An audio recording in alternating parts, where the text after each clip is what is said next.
liberty. Just remember it home. Talk about secret agendas. This one really takes the cake. We're so proud. A group of people get together in Rio de Janeiro in 1992, call their gathering an Earth Summit, and then proceed to draw up documents designed to reorganize Western civilization. Boy, what a nifty little plan they've come up with.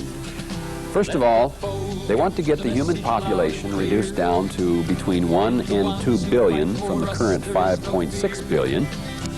Then they want to have all of civilization organized around their bioregions, setting aside 50% of the land mass of America and Canada into wilderness areas called reserves, interconnected by corridors and surrounded by buffer zones.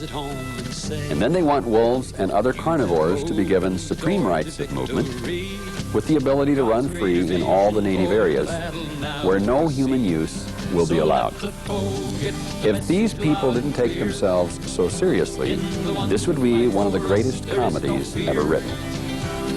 So join us as my guest, Dr. Michael Coffman, scientist and author of Saviors of the Earth, and I discuss the Biodiversity Treaty, the Green Globalist Agenda of the UN, and other environmental and socialist organizations and people, including the Clinton administration and the State Department, who are determined to put mankind on the back burner and take over the Earth. Let the foe get the message loud and clear. In the ones who fight for us, there is no fear. Thank you very much for joining me again this week. My name is Terry Canady. I'm the host of The Truth as I See It. And this is really part 2 of a 2-part series where we are discussing the Biodiversity Treaty, and I venture to say that probably 90–95%, maybe closer to 100, of the people out in America really have no idea what this is all about and what's in store if these secret agenda people have their way. Without anything any further, I just want to go ahead and thank Michael Coffman for being with me today. Well, thank you for inviting me back, Terry. You're sure welcome. We've got a lot of important material to cover. We got probably halfway through some of your overhead slides here last week, and just for the folks that didn't catch us last week, give us just a brief background and tell the folks what you're doing. Well, basically, what is happening with environmental leadership, and again, it's confined to environmentalist leadership. 95% of those people who call themselves environmentalists are there because they're concerned by what they're being told and want to do the right thing. But environmental leadership is taking us off in a whole different direction that the American people are unaware of. Mm-hmm. If they knew the magnitude of what they are planning, they would not support this leadership whatsoever. Who in this country would support a plan to eliminate 2 out of 3 of us? And that's yet what we found in the Convention on Biological Diversity last week when we discussed it, that this very same leadership proposed in this convention are to turn us back basically to serfdom, mm-hmm. as human agrarian peasants, as they used in their own words, basically denying us of all recreational opportunities, totally restructuring our belief system, cultural aspects, and our economies. The impact of the Biodiversity Treaty, had it been ratified, would have affected every man, woman, and child in this nation in a horribly negative way. And yet almost none of you out there in the listening audience understood what was really happening. You probably didn't even hear about it. No. It's incredible. One of the things that we want to pick up today, I think, is concerning the constitutional issues of why our founding fathers were so adamant on establishing the Constitution to prevent us from ever returning to a feudal form of government. And in a way of introduction to this, I'd just like to basically say that the Convention on Biological Diversity would totally and radically deny us our property rights as we currently exist, to have them today in our nation. Yeah, I think that's a key point, because most people can relate to that. Because the Constitution really is established around the concept of property rights. Mm-hmm. And in this new vision of our new world society, basically what they would say, coming out of the Global Biodiversity Assessment, this United Nations document in Section 8.1, is that because biodiversity is in very large measure a public good, part of the global commons, then anything we do on our property affects biodiversity, which is a global commons. Mm-hmm. And therefore we must elevate property rights then up to a global basis. and deny the local individual the use of their land without being told what they can and cannot do. Now, they're going to have some sort of global police, like walking up and down the streets, that's aren't exactly right. I'm going to get to that in just a moment. Okay. But in these documents, they talk about reallocation of property rights. They talk about the redistribution of assets. Any number of things that has very dire consequences on both you and I and every American, as well as our society at whole. Here they talk about the fact that ecosystems, the reason is that ecosystems cross boundaries and so forth, jurisdictional boundaries, and they are in the nature of public goods. And property rights then are then relegated to this type of thing, where the United Nations, basically the Environmental Global Facility, would then direct as to how much harvesting can occur around the world, issue emission permits and that sort of thing. Okay. That's their vision of property rights, is basically you're allowed to do so much of something at some time. And it's going to be limited to that level. And nothing outside of that. Really nothing outside of that. And it's long discussions on that particular thing. What is disturbing, of course, I think to many Americans are excessive police powers, and yet that is the central point of the Convention on Biological Diversity, is that states have the right to have police powers to stop people from doing certain types of activities. And it says right here that this appears in the Biodiversity Convention and is a very strong measure or point within the Convention to increase police powers to be able to enforce all of these things. Oh, yeah, and it won't be just getting stopped on the highway. They'll say that satellite transmission indicates that something's going on in the backyard here, and That's correct. We're here to they have that out. technological ability to basically become a super police force. Right. And ironically, now that we mention that, if you look at Section 10 of the United Nations Global Biodiversity Assessment, it basically says that the law should clearly establish the conditions of participation in the decision-making process of NGOs. Well, NGOs are sanctioned non-governmental organizations within the United Nations. And the only ones that can be an NGO, sanctioned NGO, are environmental organizations like the Wilderness Society, the Sierra Club, and so forth and so on, National Audubon. Any group that's a 501(c) in this nation that is trying to uphold property rights, for instance, would never be a sanctioned NGO within the United Nations. No way. And so here they're basically given the same status, legal status, as a nation, as the United States. And these are unelected people. They've just organized. They've decided to get together and call themselves something, and then they have more power than an elected government. That's correct. It's astonishing what this document contains. It basically says the legal standing of these NGOs are necessary to ensure that governments comply with all of this stuff, that there are proper assessments and consultation procedures have been followed out of the treaty, and then finally, if somebody doesn't do things the way they want them to do, they can sue them.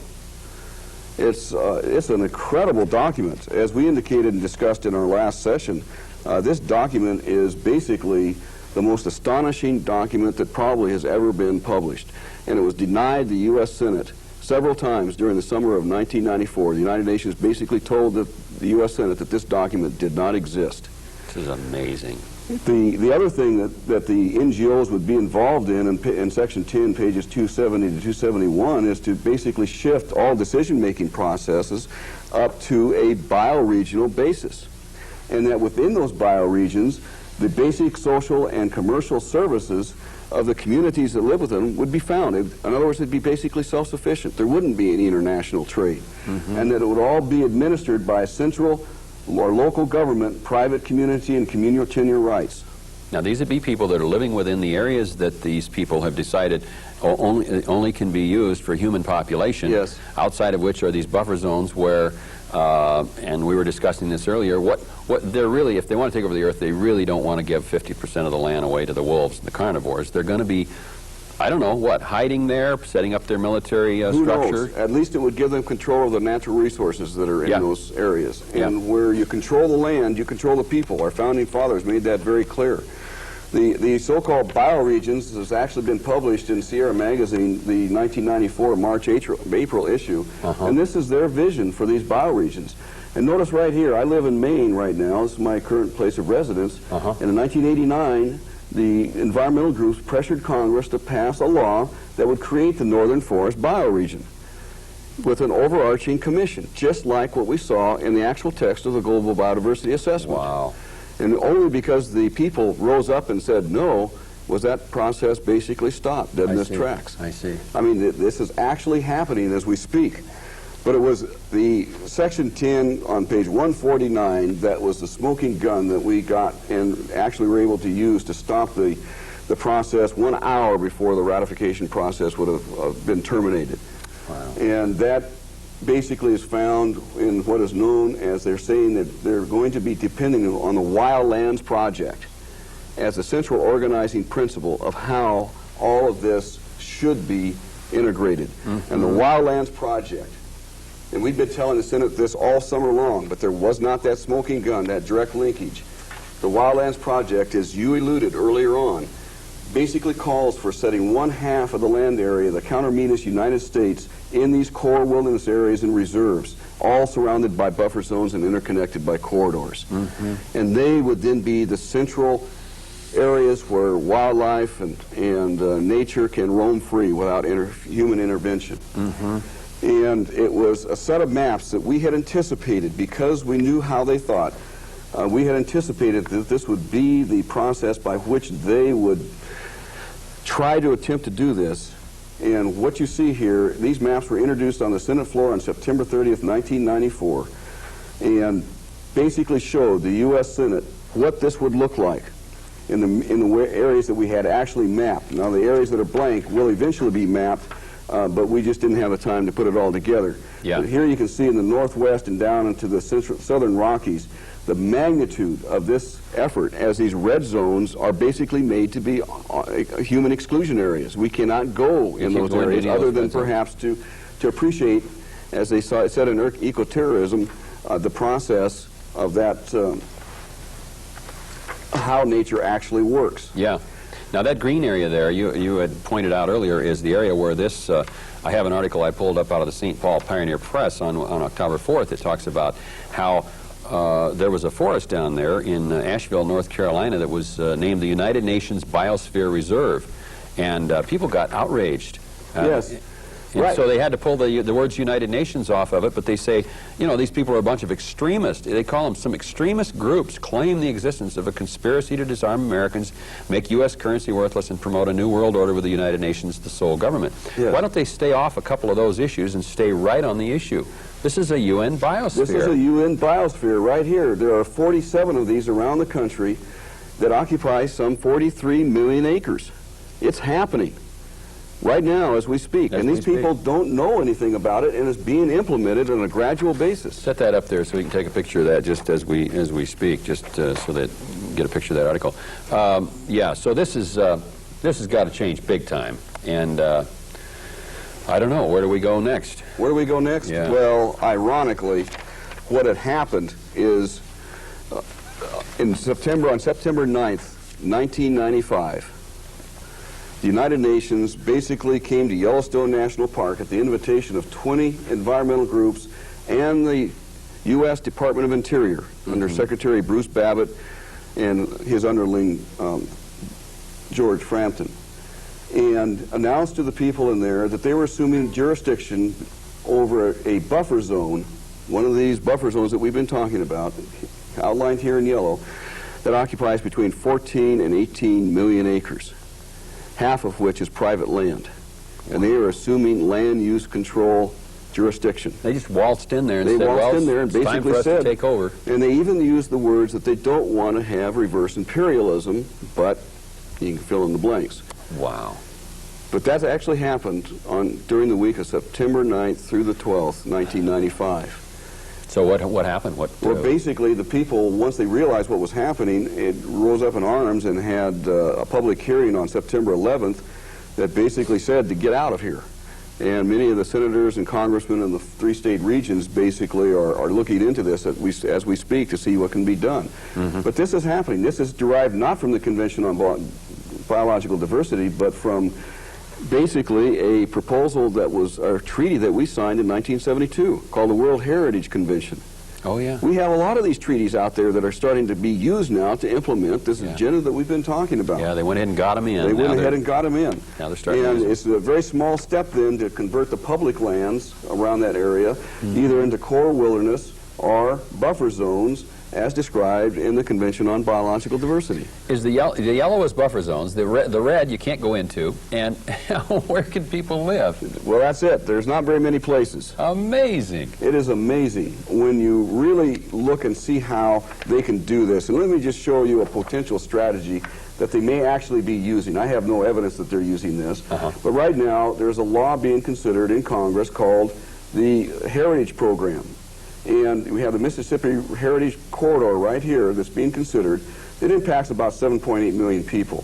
If we expand that particular concept in the upper Midwest, for instance, to all of the tributaries of the Mississippi River and in the minor rivers, then you're up to about 52 million people that are being impacted by having federal jurisdiction along these major river corridors.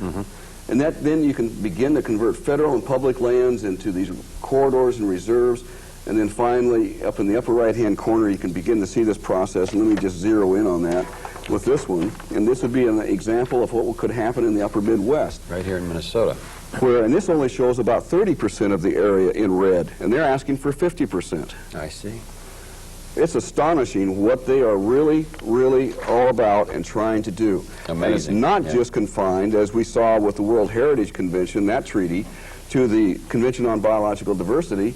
This is taken from an internal EPA working document in 1993 that basically says that we need to fulfill the United States' existing international obligations, in other words, the Convention on Biological Diversity.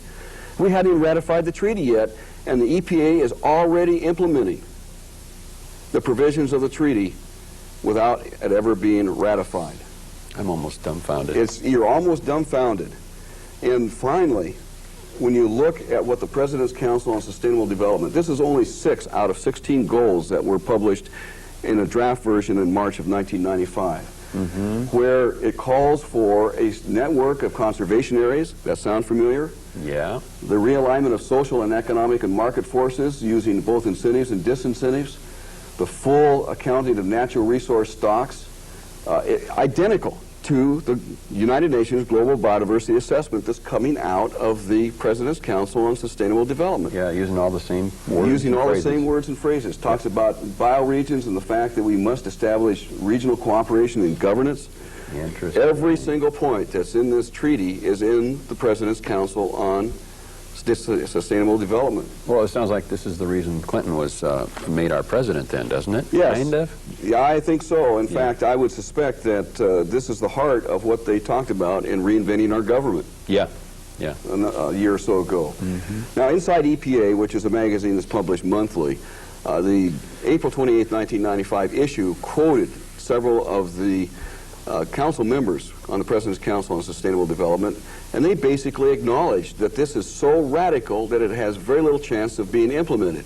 What they didn't say is it's already being implemented. Oh. And the fact that we have one of them basically saying that if I am a conservative Republican on Capitol Hill, this is red meat for me to say that the Clinton administration is practicing social engineering. That is an understatement.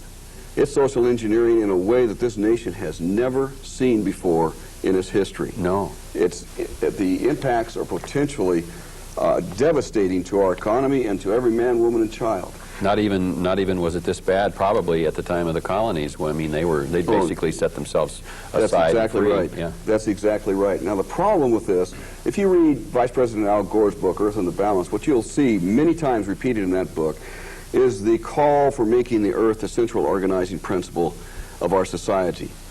And here is a United Nations document that actually visualizes that concept, where the earth is the central organizing entity, and you have protected areas that we've been describing, biotechnology, ecological research around that as the most important activity that mankind can do.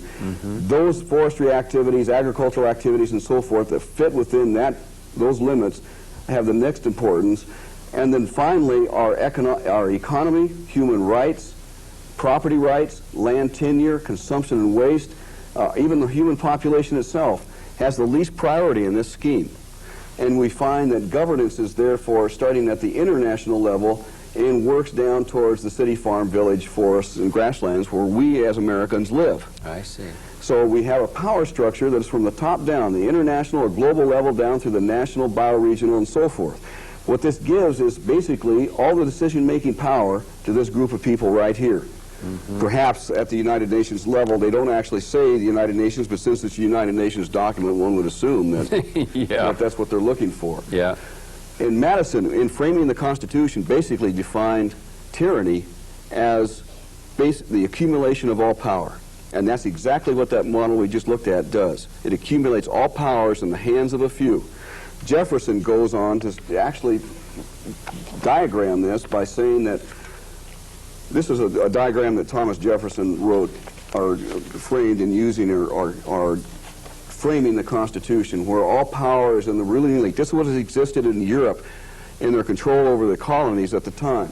Then there was a national, what powers are filtered down to the national level, then they decide how they want to filter down to the community level, and finally the individual has the least power at all, of all. And Jefferson goes on to say that to break this, he knows of no safe depository of the ultimate powers, but of the people themselves.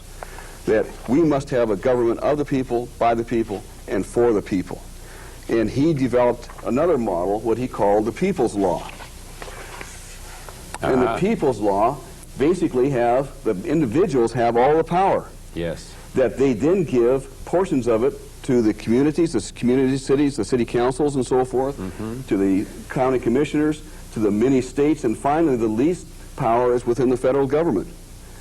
Unless we go back to this type of structure, we are losing our freedoms. And every one of the officials in each one of these levels of government are responsible to the people that are within their jurisdiction. Right. And the laws that are to be passed, according to what Madison and so forth of other founding fathers said, that those must be kept at the local level. If they impact human beings, they must be kept at the local level, not at the federal government. They were deathly afraid of the federal government, having just come out of the feudal structure of Europe and knowing what federal power can do. Federalism, the root word is foidius. The root word of feudalism is also foidius. They're one and the same. Oh, interesting. Yeah, they had just fought. It was just like yesterday to them. I mean, oh, yes. The problem today is that this is like so far, so long ago, 200 years, that people, they can't relate to it. They just can't relate to it. And just to kind of wrap this up, in case anybody ever forgot that the federal government was supposed to have extremely restricted powers, the 10th Amendment was added to enforce the idea that the federal government had no more powers than that delegated by the Constitution.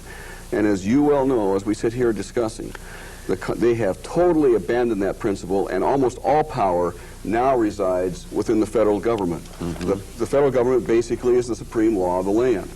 And when Thomas Jefferson basically said that when that happens, when all powers are drawn to Washington, it will destroy the Republican form of government that we described and discussed in our last session, where all the power is distributed amongst the states, the Supreme Court, or the legislative, executive, and judicial branches and so forth, to dilute that power base. When it all begins to come back up to the federal government, he basically says that our government will become as venal and as oppressive as the government from which we have separated. And we're literally seeing that today happen, with people being tyrannized, not by horrible federal agents, but by a system that guarantees tyranny. Yeah.